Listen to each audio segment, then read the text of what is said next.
Pugsyxd pulling out the Asuri, and Crockie, of course, rocking his Ada. The classic Ada over level 100. Dominating force to be reckoned with. We haven't seen Crockie play so far, but he did beat Boomy. Now he's up against Pugsyxd. It's going to be up to him to make the adjustments to try to beat out Crockie. I'm very excited to see Crockie play. If anybody's not familiar with Crockie, he does have an over level 100 Ada. He's got one of the highest level legends in the game, I believe. So, this is going to be interesting to see how Crockie plays this Ada against Pugsyxd's Asuri. Pugsyxd, already finding a nice footing, though, has racked up quite a bit of damage with these guitars. Pugsyxd taking his time against Crockie. I think he knows the way Crockie plays. He knows how Crockie likes to do very passive approaches. Wait until he sees an opening, so Pugsyxd's going to take his time, too. Yeah, I mean, both players have traded rather evenly so far. Crockie is going to close that damage gap a bit with that unarmed neutral light, but Pugsyxd looking for a down dodge punish, but Crockie's not going to give it to him. He does a dodge to the side instead. Yeah, that was a beautiful display of skill right there. Both players have found themselves in kill percent at this point, I would say. And let's see who's going to get the kill first. Yeah, both players in the red. We've seen some good damage come out. Crockie making a mistake, but Pugsyxd is unable to punish because Crockie's just too far away. Yeah, I mean, that was a great opportunity for Pugsyxd to punish, but he just wasn't close enough to make it happen. But he does land that side signature with the guitars, and that's going to kill and give him a stock lead. But he is in kill percent. Crockie can end this stock quite soon. You know, Pugsyxd and Crockie, both players who have been in the community a very long time. I think I'd be surprised if Crockie does manage to take this, because Pugsyxd is someone who looks like he's really figured Crockie out. Yeah, he seems very comfortable playing against Crockie's Ada. I mean, I'm sure he's seen it many times before. It's probably something he's very familiar with. And he looks to be making that work so far. He does manage to recover. He goes for the Gimp. But is unable to follow up with the dare because Crockie does an ideal dodge through that dare. It was almost very close to a quick Gimp, and well done by Crockie to avoid that. Yeah, I mean, that was a great play from both players. Crockie managing to dodge out of that Gimp. That was a game changer. Both players are even in stocks, but looks like Pugsyxd has a slight damage lead currently. Pugsyxd, yet again, waiting out Crockie's moves, making sure he gets a solid approach before he overextends himself. That side sig wasn't quite going to work out for him, unfortunately, but he did just get a nice little bread and butter combo. He does get the falling stare. Looks like he's going to get another one, and Crockie is down a whole stock. It's almost a full stock lead. I really like what Pugsyxd did there. He read the weapon throw. He spot dodged, catches the down light, and uses that bread and butter combo to carry that into a string that leads to a kill for him. And he now has a clean stock lead against Crockie, and he's looking to keep that. But Crockie, spacing him out with these guns, is trying to rack up the damage needed so that he can even up these stocks. He might be able to get a quick kill here. It's going to be up to Pugsyxd to make sure that doesn't happen if he wants to take advantage of this lead and extend the final stock for him. He does punish that ground pound that was well out of range. Crockie making a mistake there. Pugsyxd capitalizes just a little bit, but not all that much. It's not like he gets any sort of crazy string from that. Crockie looks like he's really overextending with those ground pounds, trying to catch Pugsyxd, but that's just not working.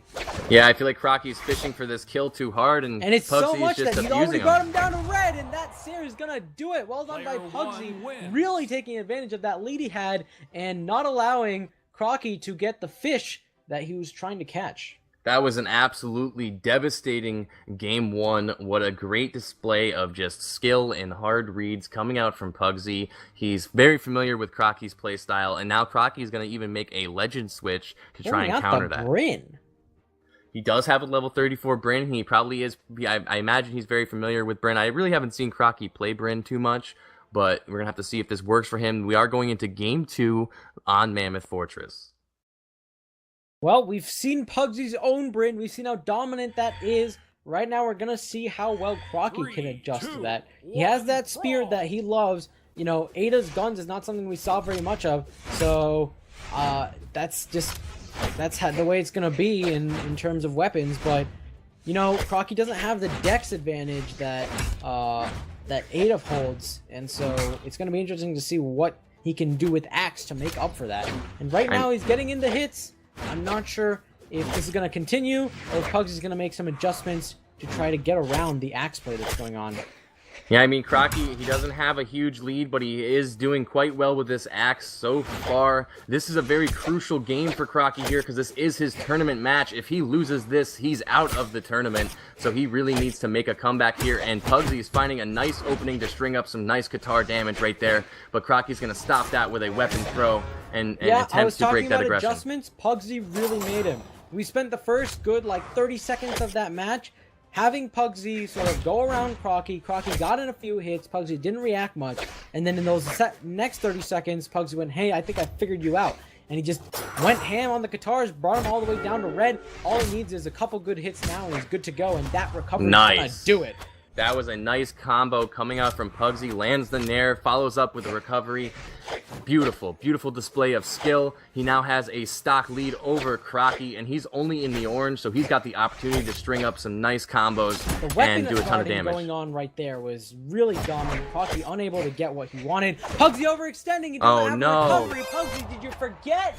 And he's gonna go down. He lost count of his jumps and his recovery, and because of that, he's gonna kill himself and give Crockie the opportunity to take this game. Stocks are now even, and this could go any direction. Pugsy makes a crucial mistake there, although it'll be interesting to see because Pugsy has yet to take damage on this stock. I'm not sure if it's even gonna make a huge difference. I mean, it's looking in Pugsy's favor so far. Crockie is already in the orange. He's trying to space around Pugsy, but Crockie is just getting abused by these guitars. Crockie again trying to use that axe to his advantage, but I don't see it happening. You know, this is only a best of 3. He doesn't have very much opportunity to try out different things. And so, you know, if this Brynn pick doesn't work, he's out of the tournament. Yeah, I mean, this was an all-or-nothing pick from Crockie here, and he's going to have to try and make this work. He is closing the damage gap, and he's got the axe in hand. Can he take Pugsy out? Yeah, I think Pugsy's trying a little too hard to get a kill here. I think he's overextending just a bit. He's not being as careful as he was before. That side air, I'm surprised he didn't get the kill. But honestly, I think once Crockie loses this stock, then Pugsy will go back to sort of being more careful, figuring out the approaches. He does get it with the Crockie ball, killing Crockie. Nice. Crockie taken out by the Crockie. Pugsy with a stock lead here. He's in kill percent, but he's racking up the damage with that recovery and those nairs. And that's going to bring Crockie into the yellow already. But the bomb toss, Pugsy's I don't know what he was thinking there. I think he just tried to dodge to the side and didn't hit the button in time. He's gonna get punished for that. We'll see if Crockie, or Pugsy I should say, can make up for that and put down the damage on Crockie real quick and make sure not to lose these advantages he's gotten throughout the course of the match. Looks like even after that, though, Pugsy still has the momentum here. He's running away with it. He's done a ton of damage to Crockie so far. It's looking like Pugsy's going to take Crockie out of this tournament. Crockie really needs to come back. He uses the weapon throw for the hit stun, tries to combo off of it, but doesn't get too much damage out there before Pugsy just continues to just destroy him with these guitars. With the side air from the chase dodge, Pugsy almost kills Crockie. All he needs is recovery, and that's going to be it. Pugsy takes out Crockie from the tournament with a 2-0.